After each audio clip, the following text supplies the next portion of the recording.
நீலகிரி கிறிஸ்துவின் சபையார் வழங்கும் பர்வதத்தின் குரல். இது சத்தியத்தின் குரல்.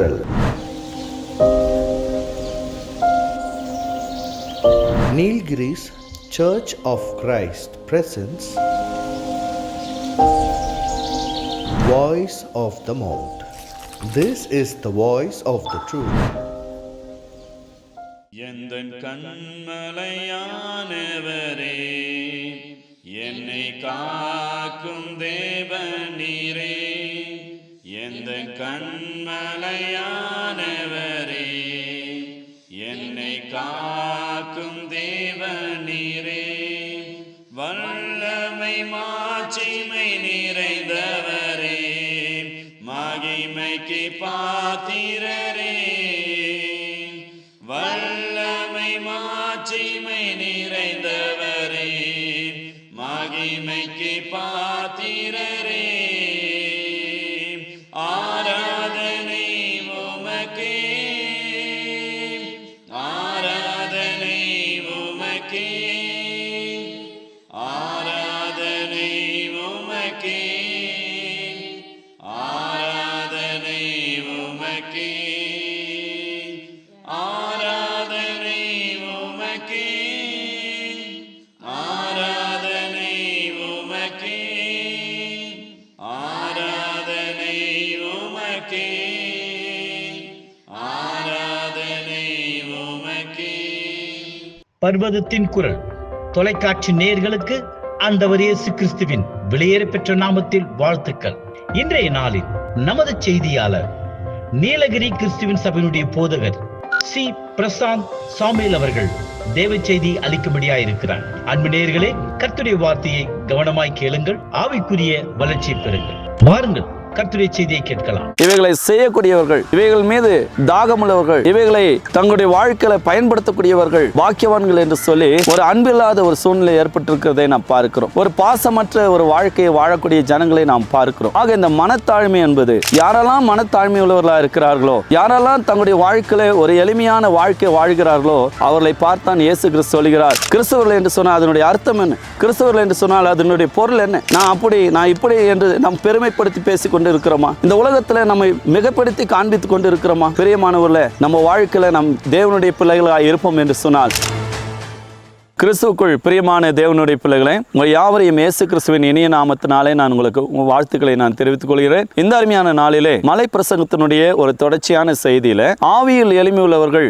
பாக்கியவான்கள் என்று இயேசு தன்னுடைய போதனையை, தன்னுடைய உபதேசத்தை ஆரம்பித்தார் என்று நாம் பார்க்கிறோம். அதாவது பாக்கியவான்கள், பாக்கியவான்கள் என்று சொல்லி அங்கு அநேக காரியங்களை சொல்லி இவைகளை செய்யக்கூடியவர்கள், இவைகள் மீது தாகமுள்ளவர்கள், இவைகளை தங்களுடைய வாழ்க்கையில பயன்படுத்தக்கூடியவர்கள் பாக்கியவான்கள் என்று சொல்லி இயேசு கிறிஸ்து ஒவ்வொரு விஷயங்களையும் தன்னுடைய போதனை மூலமாக வெளிப்படுத்தி கொண்டு வந்தார். அதுல இங்கு நாம் பார்க்கிற ஒரு விஷயம், ஆவியில் எளிமையுள்ளவர்கள் என்று சொல்லும் பொழுது, அதாவது அதனுடைய முழு விளக்கம் என்னன்னு நீங்க பாத்தீங்கன்னா, அதனுடைய மறுபொருள் என்னென்று பார்க்கும் பொழுது மனத்தாழ்மை என்று நாம் பார்க்கிறோம். ஆக ஒரு மனித குலத்துல இந்த மனத்தாழ்மை என்பது ரொம்ப அவசியம். இன்றைக்கு இந்த தாழ்மை இல்லாத ஒரு நிலையில மனிதர்களுடைய வாழ்க்கை கெட்டு மோசமாக இருக்கிறதை நாம் பார்க்கிறோம். மனிதருடைய வாழ்க்கையில பரிசுத்தத்தை இழந்து காணப்படுகிறதை நாம் பார்க்கிறோம். ஒரு அன்பில்லாத ஒரு சூழ்நிலை ஏற்பட்டிருக்கிறதை நாம் பார்க்கிறோம். ஒரு பாசமற்ற ஒரு வாழ்க்கையை வாழக்கூடிய ஜனங்களை நாம் பார்க்கிறோம். ஆக இந்த மனத்தாழ்மை என்பது ஒரு மனிதனை பக்குவப்படுத்தக்கூடிய ஒன்றாயிருக்கிறது. ஒரு மனிதனை கிறிஸ்துவுக்குள்ளாக, அதாவது தேவபக்தியாய் நடத்தக்கூடிய ஒன்றாயிருக்கிறது. ஆக இந்த மனத்தாழ்மை தான் இயேசு கிறிஸ்து இந்த இடத்துல சொல்றாரு, ஆவியில் எளிமை உள்ளவர்கள் என்று சொல்கிறார். ஆக யாரெல்லாம் மனத்தாழ்மை உள்ளவர்களா இருக்கிறார்களோ, யாரெல்லாம் தங்களுடைய வாழ்க்கையில ஒரு எளிமையான வாழ்க்கை வாழ்கிறார்களோ, அவர்களை பார்த்தான் இயேசு கிறிஸ்து சொல்கிறார், ஆவியில் எளிமை உள்ளவர்கள். ஆக கிறிஸ்துவுக்குள்ளாய் இருக்கிற, கிறிஸ்துவுக்குள்ளாய் வாழ்கிற, இயேசு கிறிஸ்துவுக்காக தன்னை அர்ப்பணித்திருக்கிறவர்கள், அவர்கள் தங்களுடைய வாழ்க்கையிலே அவர்கள் மனத்தாழ்மையாக இருப்பார்கள், அவர்கள் பொறுமையாக இருப்பார்கள், அவர்கள் விட்டு கொடுப்பார்கள், அவர்கள் எல்லா காரியத்திலும் தங்களை தாழ்த்தி காண்பிப்பார்கள், தங்களை பெரிதாக காண்பிக்க மாட்டார்கள், தங்களை பெரிதாக நினைக்க மாட்டார்கள், தங்களை பெரிதாக சொல்ல மாட்டார்கள். அவருடைய வாயில பெருமையோ அல்லது அவருடைய வாழ்க்கையில, அதாவது வைராக்கியமோ, அவருடைய வாழ்க்கையில தங்களை பெருமைப்படுத்தி காண்பிப்பதோ இருக்காது. கர்த்தருடைய பிள்ளைகளுடைய வாழ்க்கையில அந்த மனத்தாழ்மை இருக்கும் பொழுது, ஆவியில் எளிமையுள்ளவர்களாய் வாழும் பொழுது, அவருடைய வாழ்க்கையில உலக பிரகாரமான எந்த காரியமும் அவங்க இருக்காது. கர்த்தருடைய பிள்ளையுடைய வாழ்க்கையில ஒரு பரிசுத்தத்தை நாம் பார்க்க முடியும். அவருடைய வாழ்க்கையில ஒரு நல்ல நடக்கையை நாம் பார்க்க முடியும். நல்ல கிரியைகளை நாம் பார்க்க முடியும். நல்ல குணங்களை நாம் பார்க்க முடியும். நல்ல எண்ணங்களை நாம் பார்க்க முடியும். அவருடைய வாழ்க்கையில ஒரு மேன்மையான ஒரு குணாதிசயங்களை நாம் பார்க்க முடியும். ஆக ஆவியில் எளிமையுள்ளவர்கள் யார் என்று சொன்னால் கிறிஸ்துவுக்குள்ளாக தங்களுடைய வாழ்க்கை அர்ப்பணித்து வாழக்கூடியவர்கள், தேவனுக்கு உண்மையாய் வாழ நினைப்பவர்கள், தங்களுடைய வாழ்நாட்கள் எல்லாம் அவருக்காக வாழ ஆசைப்படக்கூடியவர்கள். அவர்கள் தான் ஆவியில் எளிமையுள்ளவர்கள். அவருடைய வாயில நம்ம ஒரு தீமையான வார்த்தைகளை நாம் பார்க்க முடியாது. அவருடைய செய்கையில ஒரு தீமையான காரியங்களை நாம் பார்க்க முடியாது. காரணம், அவருடைய வாழ்க்கையில அந்த ஆவியிலே எளிமை உள்ளவர்களாக இருப்பதனாலே, அவர்கள் மனத்தாழ்மை உள்ளவர்களாக இருப்பதனாலே அவருடைய வாழ்க்கையில பார்க்கும் பொழுது ஒரு பரிசுத்தமான காரியங்களை மாத்திரம் நாம் பார்க்க முடியும். நமது ஆண்டவராய் இயேசு கிறிஸ்துவை குறித்து நாம் பார்க்கும் பொழுது ஒரு மனத்தாழ்மை உள்ள, ஒரு தாழ்மை உள்ள ஒரு ஆண்டவராக இந்த உலகத்திலே வந்தார் என்று நாம் பார்க்கிறோம். இந்த உலகத்திலே தாழ்மையை கற்றுக்கொள்ள, தாழ்மையை பின்தொடர நாம் இயேசுவை நாம் நினைவு கூற வேண்டும். இயேசுவை போல நாம் மாறும் பொழுது இயேசுக்குள்ளாக இருந்த அந்த மனத்தாழ்மையானது, அவருக்குள்ளாக இருந்த அந்த ஆவியில் எளிமையாக வாழ்ந்த அந்த குணமானது உங்களுக்குள்ளாக எனக்குள்ளாக வரும். ஆக ஆவியில் எளிமை என்பது மனத்தாழ்மையை அது வெளிப்படுத்தக்கூடியதாக இருக்குது. அதனுடைய பொருளை மனத்தாழ்மை. ஆக இந்த மனத்தாழ்மை ஒரு கிறிஸ்தவனுடைய வாழ்க்கையில் ரொம்ப ரொம்ப அவசியம். அது ஆண்டவராய் இயேசு கிறிஸ்துடைய வாழ்க்கையில் இருந்தது. ஆண்டவராய் இயேசு கிறிஸ்து பாருங்க, தன்னை தேவனுடைய குமாரன் என்று எண்ணி தேவனுக்கு சமமாய் இருப்பதை கொள்ளையாடின பொருளாக எண்ணாமல், பாருங்க, தேவனுக்கு சமமா இருக்கிறாரு, சகல அதிகாரம் வானத்திலும் பூமியிலும் அவருக்கு இருக்கிறது. ஆனாலும் அதை மிகைப்படுத்தி காண்பிக்காம பிதாவுக்கு தன் சமமாய் இருப்பதை கொள்ளையாடின பொருளாக அவர் எண்ணாமல் தன்னைத்தாமே மரண பரியந்தம் தன்னைத்தாமே தாழ்த்தினார் என்று நாம் பார்க்கிறோம். ஆக ஒரு தேவகுமாரனுடைய வாழ்க்கையில ஒரு தாழ்மை இருக்கும் பொழுது, ஒரு தேவனுடைய குமாரனுடைய வாழ்க்கையில ஒரு பரிசுத்தம் இருக்கும்போது, ஒரு எளிமையான ஒரு ஜீவியம் இருக்கும் பொழுது கிறிஸ்தவருடைய வாழ்க்கையில் அது இருக்க வேண்டும். கிறிஸ்தவர்கள் என்று சொன்னால் அதனுடைய அர்த்தம் என்ன? கிறிஸ்தவர்கள் என்று சொன்னால் அதனுடைய பொருள் என்ன? கிறிஸ்துவை தரித்து கொண்டவர்கள், கிறிஸ்துவை போல வாழ கற்றுக்கொண்டவர்கள், கிறிஸ்துவுக்காக தன் ஜீவனையை ஒப்புக்கொடுக்க, அதாவது தங்களை அர்ப்பணித்தவர்கள் என்று பொருள். ஆக கிறிஸ்தவர்களாய் வாழக்கூடிய ஒவ்வொரு ஜனங்களும் தங்களுடைய வாழ்க்கையிலே மனத்தாழ்மை உள்ளவர்களாக இருக்க வேண்டும். நம்மளை தாழ்த்திக்கிறதுனால நம்ம கெட்டே போக மாட்டோம். வசனம் சொல்லுகிறது, தன்னைத்தானே தாழ்த்துகிறவன் எவனோ அவன் உயர்த்தப்படுவான் என்று வேதம் சொல்லுகிறது. ஆக தேவன் பெருமையுள்ளவர்களுக்கு அங்கு எதிர்த்து நிற்கிறார், ஆனால் தாழ்மை உள்ளவர்களுக்கோ கிருபை அளிக்கிறார் என்று நாம் பார்க்கிறோம். இன்றைக்கு அந்த தாழ்மை உங்களுடைய இருதயத்தில் இருக்கிறதா? உங்களை நீங்கள் தாழ்த்தி வைத்திருக்கிறீர்களா? உங்களுடைய இருதயத்தை தேவ சமூகத்தை தாழ்த்தி ஒப்பு கொடுத்திருக்கிறீர்களா? உங்களுடைய ஜெபம் எப்படிப்பட்ட ஒரு ஜெபமாக இருக்கிறது? ஒரு தாழ்மையின் ஜெபம் இருக்கிறதா? நான் ஒன்றுமே இல்லை, நான் ஒரு குப்பை, நான் ஒரு தூசி என்று தேவ சமூகத்தில் உங்களை தாழ்த்தி இருக்கிறீர்களா? மனிதர் மத்தியில் நாம் பேசும்பொழுது நம்முடைய வாயின் வார்த்தைகளில் நான் அப்படி, நான் இப்படி என்று நாம் பெருமைப்படுத்தி பேசி கொண்டு இருக்கிறோமா? இந்த உலகத்தில் நம்மை மிகப்படுத்தி காண்பித்து கொண்டு இருக்கிறோமா? பிரியமானவர்களே, நம்ம வாழ்க்கையில் நம் தேவனுடைய பிள்ளைகளாக இருப்போம் என்று சொன்னால், நம் எவ்வளவு பெரிய உயரத்தில் இருந்தாலும் நான் ஒன்றுமே கிடையாது, நான் ஒரு தூசி குப்பை என்று நீங்கள் நினைக்கும் பொழுது தேவன் உங்களை மென்மேலும் உயர்த்தக்கூடியவராக இருக்கிறார். ஆக பெருமையுள்ளவர்களுக்கு தேவன் எதிர்த்து நிற்கிறார், தாழ்மையுள்ளவர்களுக்கு கிருபை அளிக்கிறார். உங்களுடைய வாழ்க்கையில நீங்கள் ஒவ்வொரு காலகட்டத்திலும், ஒவ்வொரு நிகழ்விலும், ஒவ்வொரு செயல்களிலும் நீங்கள் உங்களை தாழ்த்தி பாருங்கள். நான் ஒன்றுமே கிடையாது, நான் ஒரு ஜீரோ என்று நீங்கள் நினைத்து பாருங்கள். வேதம் சொல்லுகிற விதைக்கிறவனாலும் அல்ல, நீர் பாய்ச்சனாலும் அல்ல, விலையை செய்கிற தேவனாலே ஆகும் என்று நாம் பார்க்கிறோம். ஆக குதிரை யுத்த நாளுக்கு ஆயத்தப்படலாம், ஜெயமோ கர்த்தரால் வரும். நம்மளால ஒரு அணு கூட அசைக்க முடியாது. தேவன் எல்லாவற்றையும் நமக்கு செய்து கொண்டிருக்கிறார்.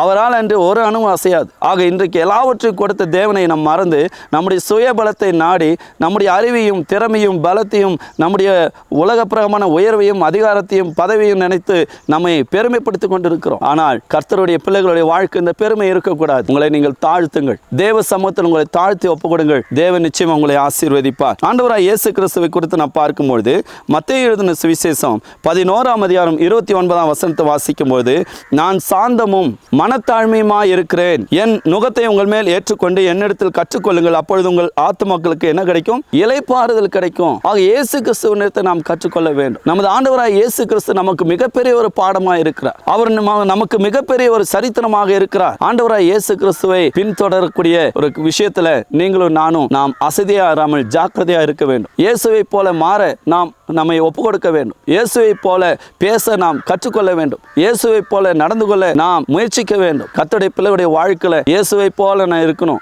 பொறுமையா இருக்கணும், உண்மையா இருக்கணும், பரிசுத்தமா இருக்கணும், தாழ்மையா இருக்கணும், விட்டு கொடுக்கணும், மன்னிக்கணும், எல்லா விஷயத்திலும் இயேசுவை போல மாற வேண்டும் என்று சொல்லி நாம் நினைக்க வேண்டும். என்ன வேண்டும் பிரியமானவர்களே? இயேசு கிறிஸ்து சொல்றார், நான் சாந்தமும் மனத்தாழ்மையுமா இருக்கிறேன். இயேசு கிறிஸ்துவை அடிக்கிறாங்க, குத்துறாங்க, ஈட்டியில குத்துறாங்க, அவரை சாட்டையினால் அடிக்கிறாங்க, அவரை காரி துப்புறாங்க, அவரை இகழ்ந்து பேசுறாங்க. ஆனால் வேதம் சொல்லுகிறது, அவர் தம்முடைய வாயை திறவாதிருந்தார். ஆடானது மயிர் கத்திருக்கிறவனுக்கு முன்பாக சத்தமிடாது இருக்கிற ஒரு ஆட்டை போல இயேசு கிறிஸ்து வாயை திறவாத இருந்தார் என்று அங்கு வேதம் சொல்லுகிறது. ஆக இயேசு கிறிஸ்துவனுடைய தாழ்மை உங்களுக்கும் எனக்கும் இருக்கிறதா? யோசித்து பாருங்கள். ஆக நீங்கள் என்னிடத்தில் கற்றுக்கொள்ளுங்கள் என்று சொல்லுகிறார். இன்றைக்கு மனத்தாழ்மையும் சாந்தமுள்ள இருதயத்தையும் நாம் யாரிடத்தில் கற்றுக்கொள்ள முடியும்?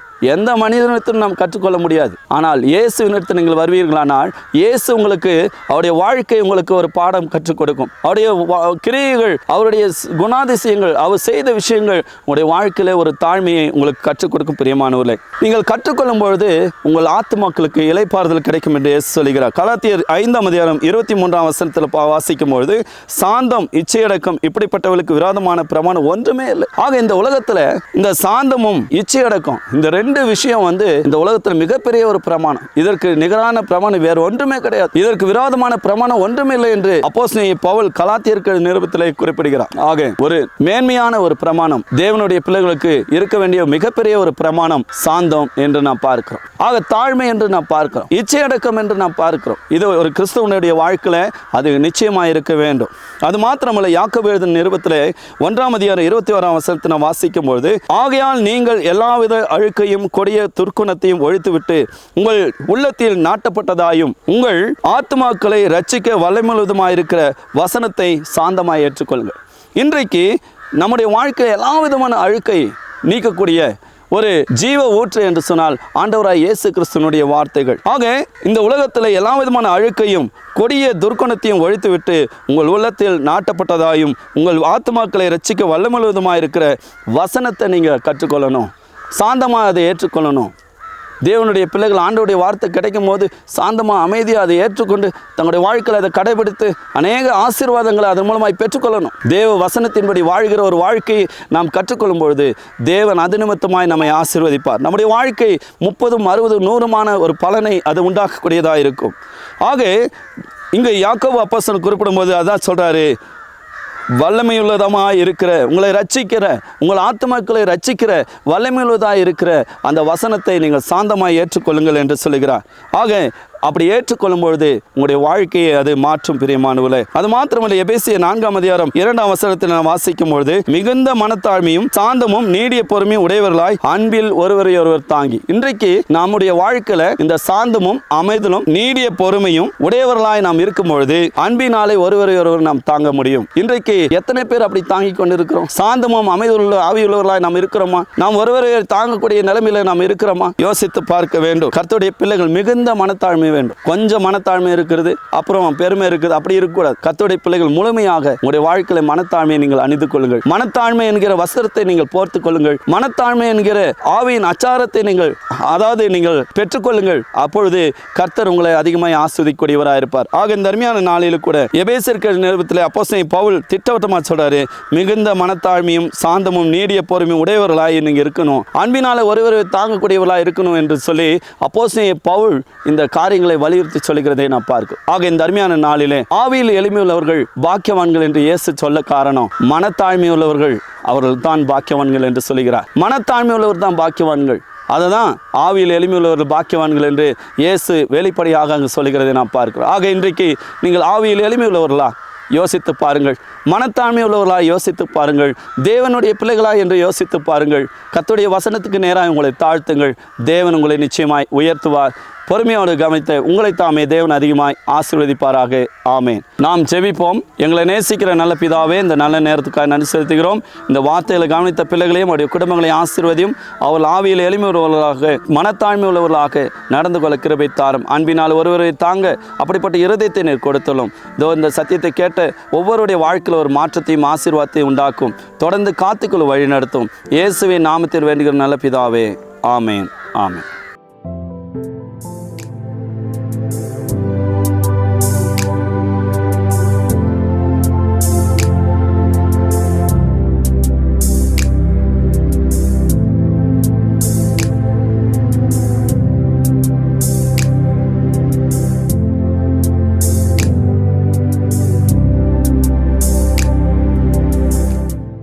நீங்கள் எங்களோடு கூட தொடர்பு கொள்ள உங்களை அன்புடன் அழைக்கிறோம். தொடர்பு கொள்ள வேண்டிய முகவரி போதகர் C Prashanth Samuel, Nilgiri church of Christ, mission hills, TTK road, Coonoor, Nilgiri மாவட்டம், தமிழ்நாடு. நீங்கள் ஒவ்வொரு ஞாயிற்றுக்கிழமை தோறும் புதிய ஏற்பாட்டின் உபதேசத்தின்படி ஞாயிறு காலை 9 மணிக்கு பொது தொழுகையும், 11 மணிக்கு சிறுவர் வேத வகுப்பும், ஞாயிறு காலை 11:30க்கு சகோதரிகள் ஐக்கிய கூட்டமும், ஒவ்வொரு ஞாயிற்றுக்கிழமை மதியம் 12 மணிக்கு மேல் மருத்துவமனை ஊழியமும், வாலிபருக்கான ஆலோசனை கூட்டமும் நடைபெறும்.